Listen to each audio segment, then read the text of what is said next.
Olá, estudantes do curso de Bacharelado em Administração Pública da Univasf. Sou o professor Guilherme Martins, da disciplina Elaboração e Gestão de Projetos. Vamos à nossa quinta e última aula do módulo 2. Nesta quinta aula do módulo 2, vamos ver o excedente do consumidor.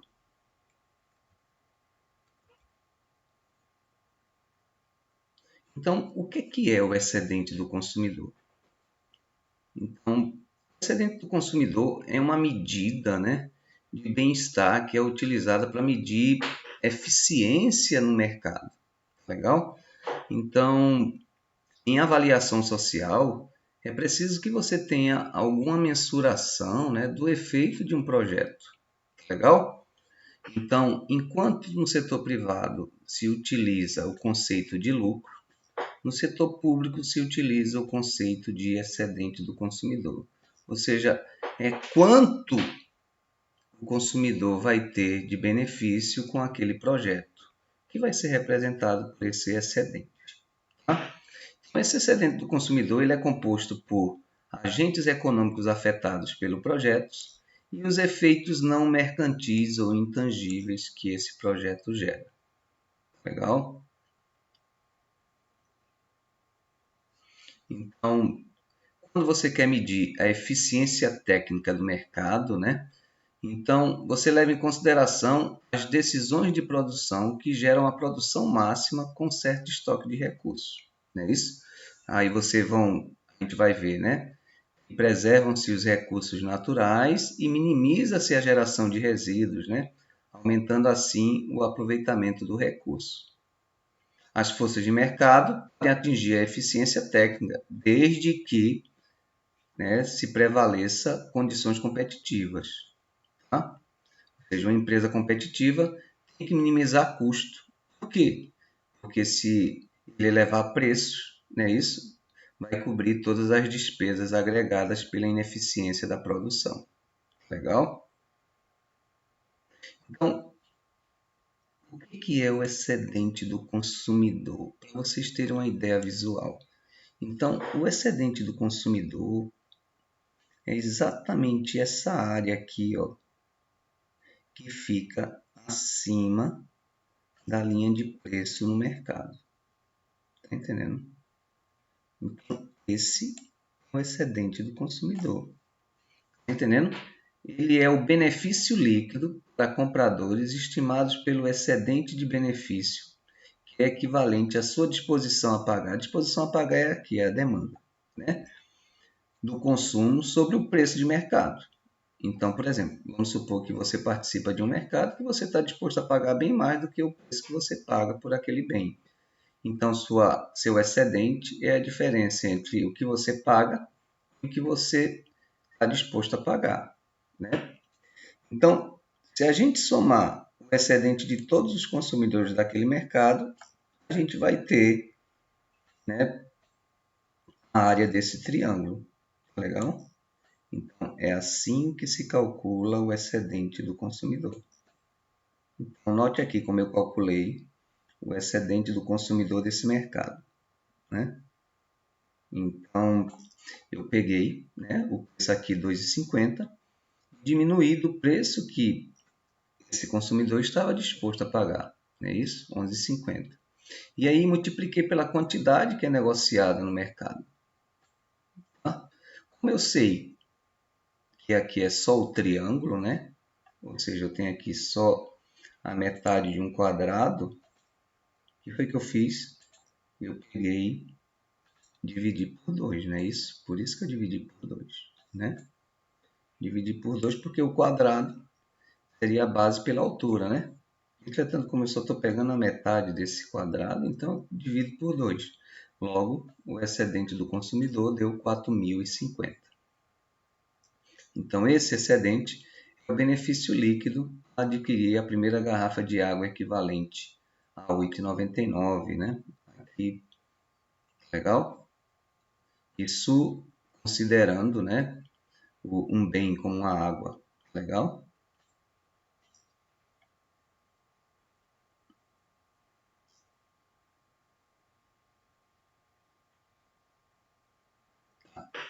Então, a identificação dos agentes econômicos afetados, né, permite o estudo dos potenciais benefícios e custos do projeto. Então, essa receita excedente global, que é o benefício marginal, é a diferença entre todos os benefícios e custos do projeto. Então, considerando os benefícios e custos do projeto, o benefício marginal é essa diferença. Tá? A intersetorialidade e o cálculo do custo social dos insumos podem ser necessários para você alcançar o valor desse benefício marginal, que nada mais é que essa área aqui, né, que foi alcançada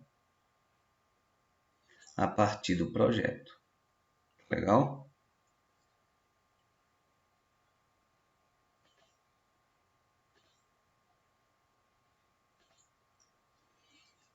Se você tem um excedente do produtor, se você tem um excedente do consumidor, você tem também um excedente do produtor. Não é isso? Se você tem um mercado, tá? Vou desenhar aqui o mercado. Você tem um mercado, né? Aqui é o mercado. Tá? Você tem a oferta e tem a demanda. E aqui você tem o preço. Não é isso? Então, essa parte, deixa eu ver aqui. Essa parte aqui de cima é o excedente do consumidor, que é o que nos interessa. Tá? E essa parte aqui de baixo é o excedente do produtor, que é essa aqui que a gente está vendo aqui, tá vendo? Esse é o excedente do produtor. Coloquei só para vocês conhecerem, né? Porque o que interessa para a gente é o excedente do consumidor. Legal? Nesse caso aqui, o excedente do produtor deu 1012. Legal?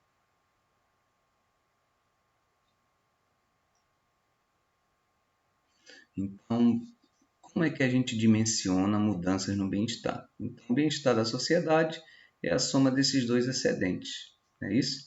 Então, quando ocorrem mudanças nesses excedentes, a gente tem mudanças no bem-estar, né? Por exemplo, se o governo cobra um imposto, isso vai fazer com que o excedente diminua. Consequentemente, as pessoas vão ter menos recursos, né, para fazer compras, né, e seu bem-estar diminui. Não é isso? Então, a perda líquida de bem-estar faz com que o bem-estar da sociedade diminua. No nosso caso, a gente quer que esse bem-estar aumente, né? Que os projetos públicos e sociais façam com que o bem-estar aumente, não diminua. Legal? E aí, em vez de perda, a gente quer que haja um aumento, né? Um aumento desse excedente, né? Deixa eu ver. Então, e esse excedente ficaria maior, né? Em vez de diminuir. Legal? Então, nesse caso aqui de perda de excedente em decorrência de uma regulação de preços pelo governo, o que vai acontecer é uma perda de excedente pela sociedade. Tá entendendo? Legal. Então, vamos continuar com nossa análise do excedente do consumidor. Qual é a conduta para projetos de grande porte? Quando você tem projetos de grande porte, em que órgãos públicos fazem parceria, né, como o projeto da Bacia do Jucuípe, que é um consórcio público, legal? Então, cada um desses órgãos deve fazer suas análises, não é isso? Então, essas análises de custos e benefícios devem ser calculadas separadamente, de modo a distribuí-la em conformidade com a participação de cada órgão. Legal?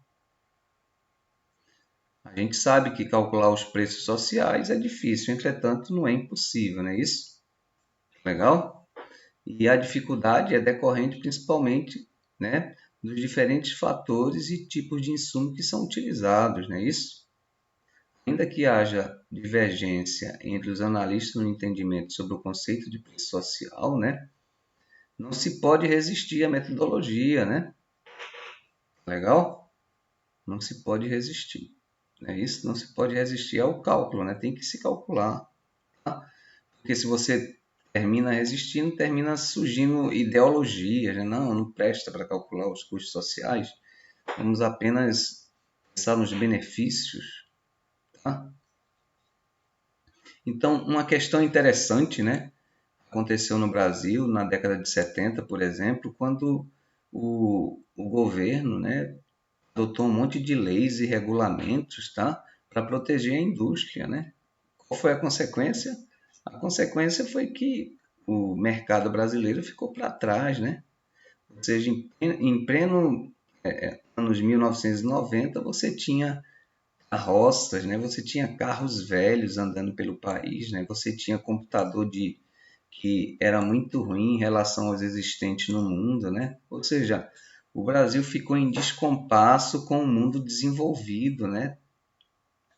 Por conta dessas leis e regulamentos que tinham o objetivo de proteger a indústria nacional, mas que na realidade fazia com que os bens e serviços ficassem caros para as pessoas.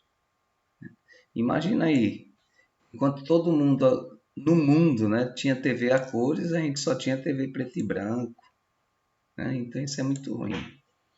Legal? Então no século XX também as guerras fiscais que perduram até hoje, né? Ou seja, cada estado faz sua guerra, né? Imagine a guerra que Pernambuco travou para trazer a Fiat para cá, né? Não foi fácil, não é isso? Então faz um monte de concessões, né? Aqui eu coloco o exemplo de Goiás, né? Que levou a Perdigão, Mitsubishi, né? Por conta de benefícios, né? O problema é os efeitos colaterais dessas guerras fiscais, né? Legal? Os efeitos são piores. E aí, no início do século XXI, numa corrida, né, por poder público, tá? Do poder público para trazer empresas do setor sucro-alcooleiro, né, para a implantação de novas usinas de açúcar, né? Aí você vê os governos criando subsídios, né? Aumentando impostos de importação, né? Ampliando restrições, fazendo renúncias fiscais e doando infraestrutura. Então, isso tudo aqui tem um custo social, né? Além dos efeitos, que são efeitos danosos, tá legal? Fazendo com que o excedente do consumidor diminua. E quais são as técnicas de classificação que a gente pode utilizar em projetos públicos? Tá? Então, a gente pode utilizar, né, análise do desempenho do projeto, né, seguindo uma série de critérios, tá? Conforme o caso. Tá? E nessa análise você pode atribuir pesos, tá, para cada um dos critérios.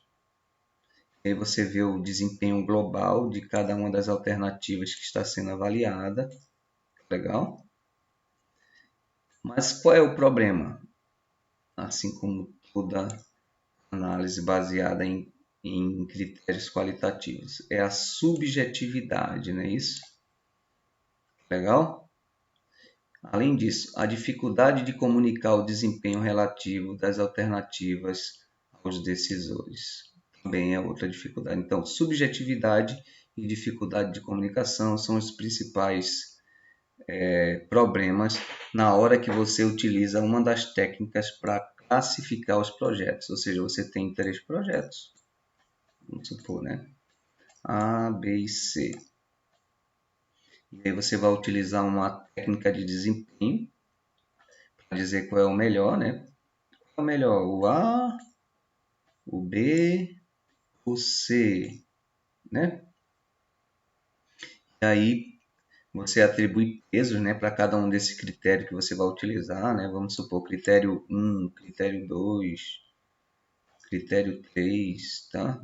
No critério 1, vou atribuir o peso de 50%. Pode ser custos, né? De menor custo. Quem é o que tem menor custo? O projeto C. Então, o projeto C ganha 3 pontos. E, em seguida, o projeto A. Então, o projeto A ganha 2. E o outro? O B.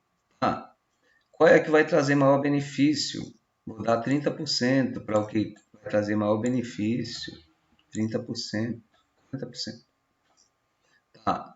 O que vai trazer maior benefício é o B, vou dar 3. E em seguida é o C, vou dar 2. E em seguida o A. E para esse último critério eu vou dar 10%. Né? É o projeto que vai atender mais pessoas. É o B. Então, o B eu vou dar 3.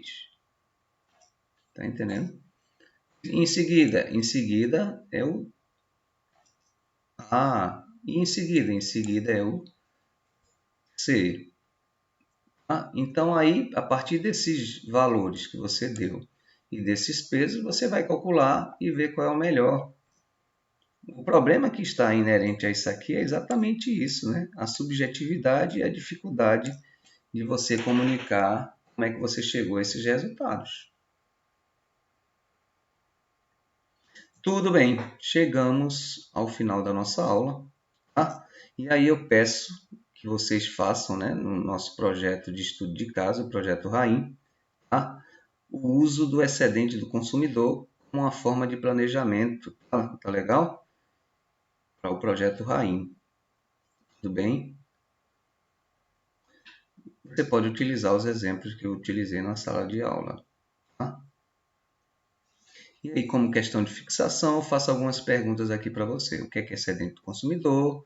Qual o seu papel na análise de projetos públicos? As principais limitações? Como o excedente do consumidor pode ser estimado? Tá? Quais são as principais considerações éticas e distributivas, tá, relacionadas ao excedente do consumidor? E que outros critérios podem ser utilizados além do excedente do consumidor? Legal? Então é isso. Até o próximo módulo. Tchau.